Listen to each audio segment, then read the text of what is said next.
Hello everyone, welcome back to গোবলাস channel. তো আজকের ভিডিওটা হচ্ছে গোবলার দিদির বার্থডে স্পেশাল ব্লগ।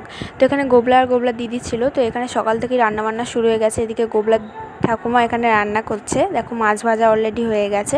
এবার দুপুরের জন্য খাবার সাজানো হয়ে গেছে গোবলার দিদির। এখানে 5 রকমের ভাজা, ডাল, চাটনি আর মাছের ঝাল ছিল। তো এখানে গোবলার ঠাকুমা এখন আশীর্বাদ করলো গোবলার দিদিকে। এবার গোবলাও বলছে আমাকে আশীর্বাদ করলো, ওই জন্য গোবলার পিসি আশীর্বাদ করছে গোবলাকে।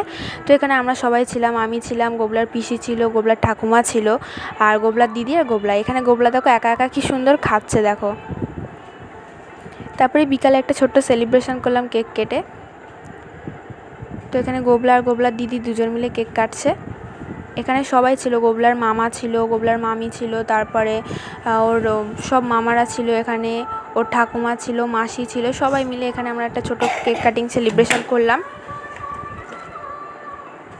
তারপরে একে একে সবাইকে এখানে খাইয়ে দিল। তারপরে রাতের মেনুতে ছিল ঝাল ঝাল একদম চিকেন কষা আর হচ্ছে প্লেন রাইস। মানে দেখো চিকেনটা দেখতে পাচ্ছ কেমন চমকাচ্ছে, মানে এতটাই টেস্টি হয়েছিল না কি বলবো আর কি, পুরো একদম চমকাচ্ছে। তারপরে এখানে আমরা সবাই মিলে রাতে খেতে বসে পড়লাম। আর আজকের ভিডিওটা আমি এখানেই এন্ড করছি। আর যদি কিছু ভালো লাগে প্লিজ একটা লাইক করো, সাবস্ক্রাইব করো। যেহেতু গোবলা এখন ছোটো, ভয়েস দিতে পারে না, তাই জন্য এখানে আমিই দিচ্ছিলাম।